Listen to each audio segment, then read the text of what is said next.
Hello and welcome to Socialism, the weekly Marxist podcast from the Socialist Party.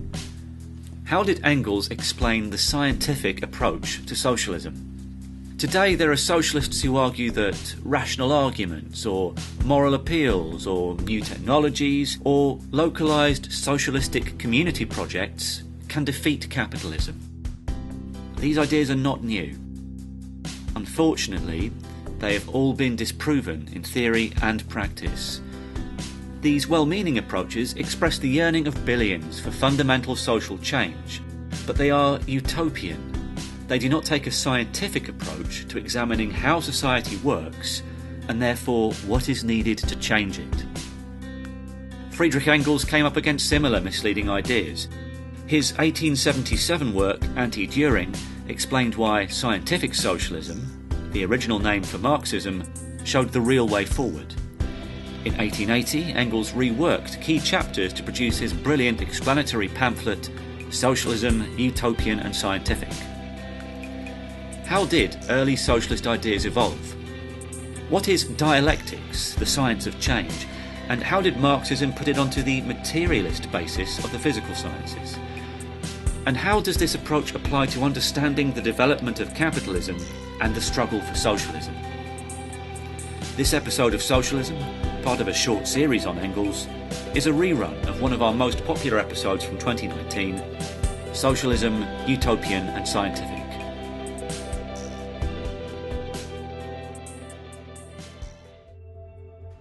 I'm here today with Ben Robinson from Socialist Books, which is the publishing house launched by the Socialist Party in 2017. And we've got a bit of a different type of podcast today, where we're going to be discussing the new book from Socialist Books, which is republishing Friedrich Engels' classic Socialism, Utopian and Scientific. And so we wanted to do this podcast, I suppose, to encourage people to buy the book and to read the book, but also hopefully it'll be a resource to aid people with that reading and trying to understand it. So we're going to try and go through some of the main points that are drawn out in that book. So hello, Ben. Hello. So the book, Socialism, Utopian and Scientific, was first published in 1880, which is a long time ago, clearly. Why do you think that now is a good time to be republishing it and for people to try and be reading and understanding it? Yeah, well, I think last week we saw in Trump's State of the Union address when he said that America will never become a socialist country. And I think, why was he saying that? You know, probably every American president would have agreed with that statement, but Trump is having to be out there saying it. And I think it's because there is much more interest in socialist ideas. There's a real fear of socialism amongst the ruling classes, not only in America, but internationally. And I think that there's a searching out for what actually socialism means. Why is it different to capitalism? How can things be different? And so on. And I think, you know, what we've seen, for example, in Britain over the last decade or so was sort of the movement, Cleggmania, if anybody can remember that, you know, the sort of green surge. Now, today, the movement around Corbyn. I think there's a sort of feeling out of how is it possible to build an alternative. And I think that that is a part and parcel of the question of what sort of alternative is possible as well. We've seen that internationally as well with the development of Syriza and the Greek government, with Podemos in Spain. Obviously, last week's podcast was discussing the situation in Venezuela, where a decade or so, you know, there was an exploration of some of these ideas and trying to put some of these ideas into practice. And I think it's not only those specific situations, but I think as well in the realm of ideas, we've seen people like Paul Mason praising some of the ideas that Engels takes up. Engels dates back to the early 1800s and reviving those for a modern day audience. And so I think that Engels' arguments sustain their sort of full validity. But I think it's more than that as well, actually, that it's not just taking up some of these ideas and explaining where they came from, but is also an excellent introduction to Marxist ideas in general. Exactly sort of what is capitalism, what is socialism, why is socialism necessary? It was used throughout the workers' movement in Engels' lifetime as a basic introduction to what these ideas stand for. I think in Engels' introduction, he boasts that it outsold the Communist Manifesto during his time. You know, and I think that that was clearly because it was found useful then. And I think that a lot of those ideas sort of still retain their relevance today. Of course, we just said that Marxism in general is an extremely modern idea and still retains its relevance. And I think that this, as an introduction to Marxism from one of Marx's co-thinkers, is an absolutely excellent place to start. I also think, by the way, that our edition is £5, so it's £7 cheaper than the next edition. And, you know, we want to make this material and the other material that we've produced as well as accessible as possible, you know, to as widely as possible to sort of help people get to grips with those ideas.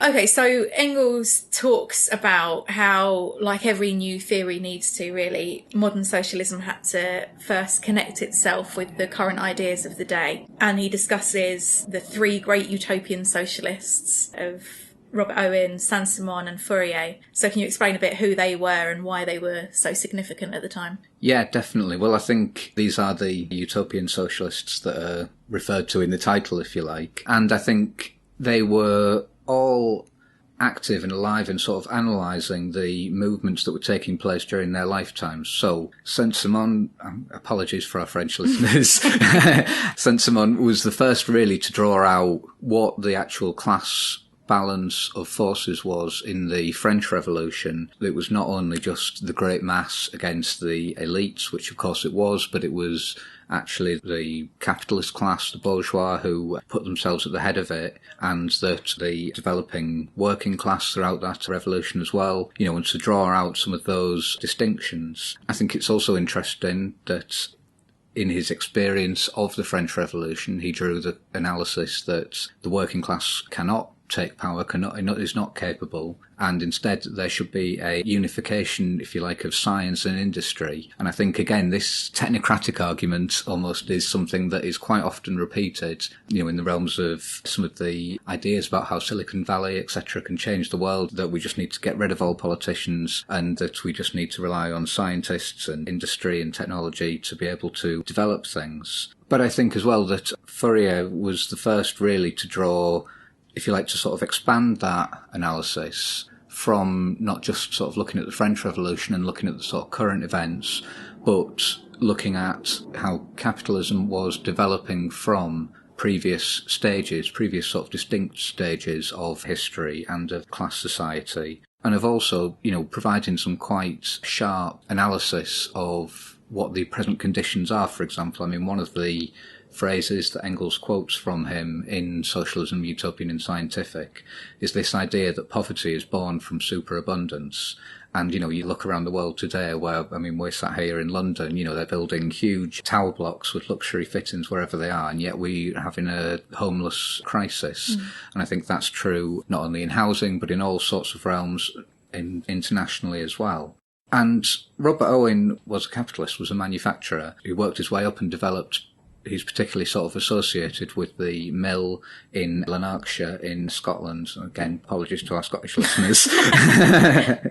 And what he really raised was that it was possible not only to plan the production, but also to use the profit that had developed from that in order to raise the conditions of the workforce, and was able to, you know, really develop the workforce, was able to develop sort of full childcare facilities, schools. Nobody was wanting in the mill and what have you. It was almost sort of like a model village. And I think, you know, that the role that he played in sort of, I guess today we would describe it as sort of almost trying to build like an island of socialism within capitalism, I think showed, if you like, that these things were not just nice ideas, but that they were possible to develop. How long scale they were possible to develop for was something that Owen himself encountered with his sort of eventual ruin. But also I think that, you know, that the role that didn't deter Robert Owen, that he went from being a, you know, sort of lauded in Queen Victoria's court to being completely shunned by society, because he saw through what was going on and he saw through his ideas. His support for the working class, was, I think, president at one of the first trade union congresses in Britain, you know, fought for legal reforms and so on. But I think we would describe them as utopians because of their approach in a way which was understandable because of where they were. These were people putting forward pioneering ideas, but it was almost like their approach was, well, we've had these ideas, why shouldn't they be accepted? One of Robert Owen's most radical pamphlets was addressed not only to the communists and socialists throughout Europe, but also to Queen Victoria and her responsible advisors, because they thought that because these were sensible ideas, why should anybody reject them? And I think, again, I mentioned Syriza earlier. We've seen when the left Greek government was initially elected and entered into negotiations with the EU and their backers over the debts. And Varoufakis, who was the finance minister, then essentially went in saying, well, this is, we're not going to be able to pay back these debts under these conditions. This is illogical what you're doing. But of course they didn't care about logic, they didn't care about arguments, they cared about getting their money back and, driving down the conditions of the Greek working class and the vicious conditions that they implemented there. So I think, we have to rightly praise the contributions and draw the contributions that these people made when they were first making those analyses, but then also, to say that those ideas were only the embryo, really, of what socialism can be. Okay, so going on from that then, the book then talks about how Marxism takes those utopian ideas, really, but gives them what we'd say is a scientific grounding. What do we mean by that? Well, I mentioned that all of those people were contemporaries, lived through the French Revolution. And not only that, and so they saw the sort of dramatic events, but also that they saw capitalism seizing power in its sort of most naked expression, if you like, and that they relied on working class, the proto-working class, to do that. But then as soon as they'd achieved what capitalism wanted them to achieve, then the working class was sort of crushed and thrown aside, and all of their, all of the slogans of liberty, equality, fraternity, etc., were ground into the dust.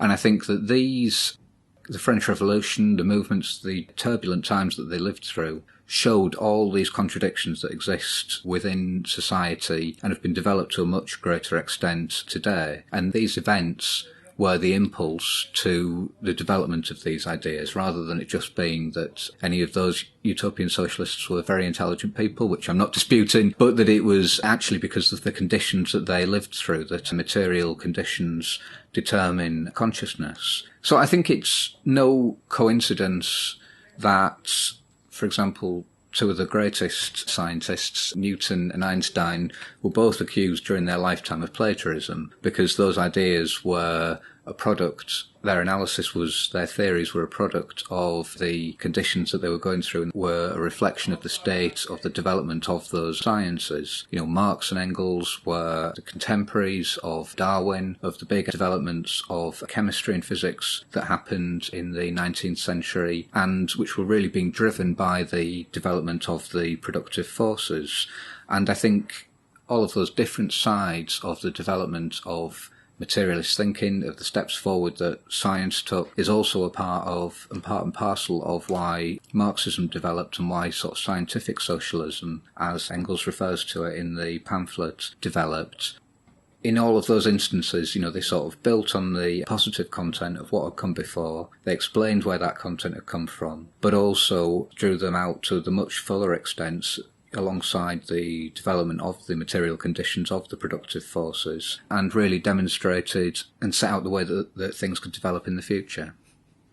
Okay, then the second chapter discusses dialectics, and I think that for many socialists, beginning to learn about socialism, dialectics can be one of the most intimidating subjects to try and understand. So what is dialectics, and why is it an important thing to understand? Well, I mean, with this question, as with all the others, we're really skimming through what Engels is talking about in the book. We should also have another podcast that's more detail on dialectics. No, definitely. But I think in the basics of it, dialectics is the logic of change, that contradictions are a real thing, that they're a real expression of reality, but that there is also a logic to those contradictions. And we see that in politics all of the time. I mean, I mentioned Donald Trump earlier. The candidate who was the most likely to beat Trump in those elections was Bernie Sanders, who was calling for socialism, was calling for a political revolution, etc. And there are polls that sort of highlighted that. In Britain, over the last couple of months, we've seen Theresa May lose a vote in Parliament by the most sort of heavy defeat ever for a government, and yet the following day survive a vote of confidence in the House. And there's all of these things which do not necessarily add up, do not easily fall into one box or another. And I think, in the same way that I referenced Darwin earlier, Darwin took the classification of individual species, individual animals, and then it explained how they were all linked up. They hadn't just been created like that they were a product of their conditions and of the reason why they needed to develop. And I think, in a sense, dialectics is about explaining that and about highlighting how those things can develop. So, as a sort of basic example, what a kettle does... I'm a big fan of tea. What a kettle does is applies a certain amount of heat to a lot of water. And after a certain amount of time, that water will stop being liquid within the kettle, but will start becoming steam that's coming out of the kettle. That is just a very brief example of what we describe of as quantity into quality, the idea that things can build up, and that building up can last for so long, but then once it reaches a certain stage, 100 degrees Celsius in the case of the kettle, then that qualitative change takes place. And that the water changes state from a liquid to a gas. I think similarly, we discussed the French Revolution briefly earlier and the impact that had had. And I think the capitalism did not just appear, fully formed. It developed and it began and it started off to develop on a sort of small scale, these sorts of means of production and the development of exchange and what have you. But then it developed to such an extent that it was coming up against the boundaries of the state, of the pre-existing structures, of the other social systems that existed alongside capitalism. And so then what you had was a change from quantity into quality, that you had the capitalist revolution of the French Revolution and in other countries obviously as well, and that completely overturns the boundaries, completely transforms the situation. And I think dialectics is about seeing those processes in motion, about seeing how these changes do develop. And also then, once you have an understanding of how processes can develop, then that is extremely useful to be able to say, well, okay, but this can happen next. To be able to say that, for example, on the one hand, within Britain, you have the Labour Party, which has people like Jeremy Corbyn in it, who is, pro-worker, who has helped produce the movement, helped to produce the manifesto that was so successful in the last general election. On the other hand, you have Tony Blair, who's the former Prime Minister of Britain, took us to a war, is sort of universally hated. And those two positions are seemingly contradictory, and they are contradictory, but they also exist within the same political party. And that contradiction is, if you like, at the heart of not only the situation within Labour, but the situation as a whole within British politics.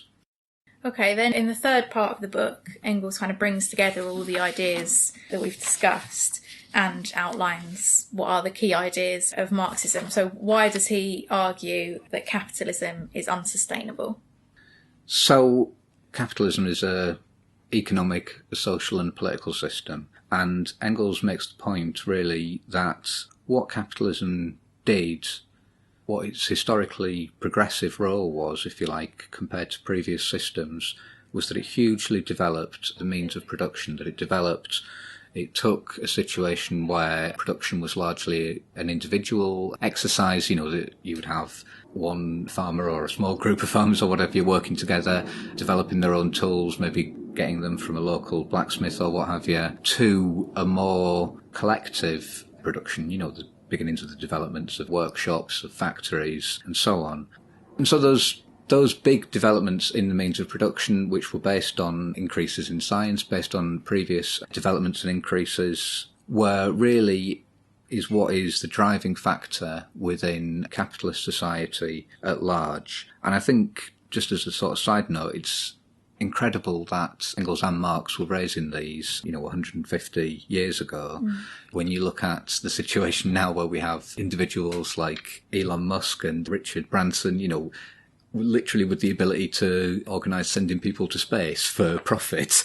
The fact that things have moved on so much further, but that Engels and Marx were talking about these processes so long ago is incredible, really. But I think as well that alongside that sort of driving situation that is pushing forward society, then you also have regular crisis that results, as Fourier said, in superabundance leading to want. And I think the basis of that is the fact that instead of individuals sort of producing for themselves as they were under previous systems, then they're working for a wage and they are producing for a capitalist or a collection of capitalists. And that the profit that is being generated there is really the unpaid labour of the working class.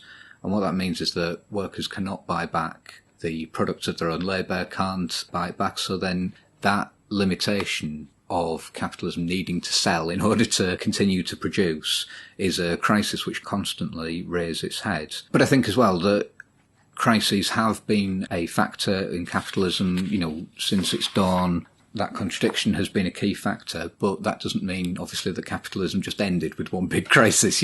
It develops on. And what you see throughout that process is an increasingly small number of companies controlling increasingly large amounts of the means of production, of capital, and so on. And you have this sort of tendency towards trusts, as Engels talks about them, with collections of capitalists within one industry working together, and then ultimately sort of towards monopolies. And, you look at the example recently of the development of the internet, a completely new area for capitalism to exploit.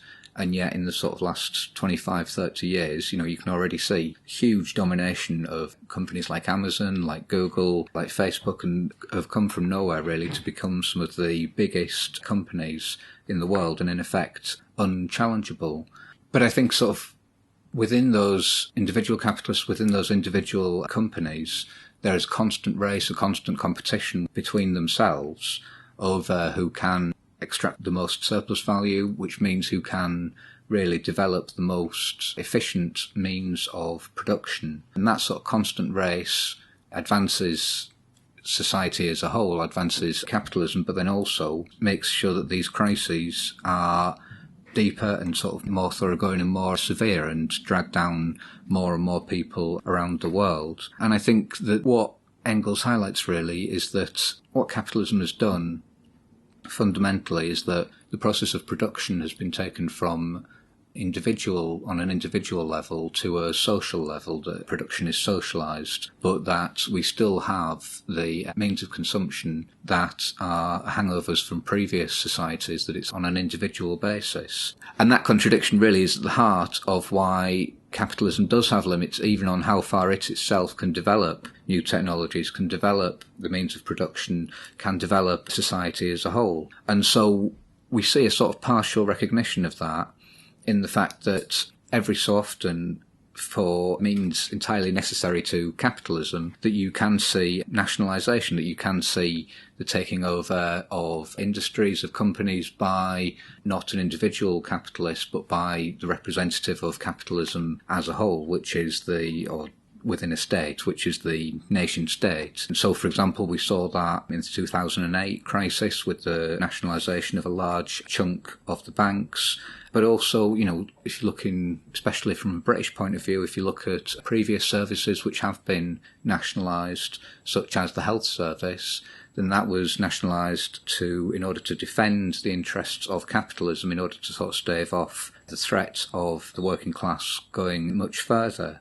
And so I think that Engels talks about nationalisation, of the taking over of industries by the collective rather than the individual, as a sign of the encroaching socialist revolution. And I think that is definitely correct, and is a move away from the anarchy that is existent throughout capitalism and, with the market, with the competition and so on, to the organisation that is sometimes necessary for individual services. I mean, you look at the basics of roads, of mail and so on, that these are or have previously been state-owned. And I think the point is that socialism really would be the seeing through of that process of of completing the transformation from socialised production in conflict with the individual consumption to socialised production and consumption and provision for all to be able to meet the needs of everybody. We would add today as well to be able to meet the needs of the environment.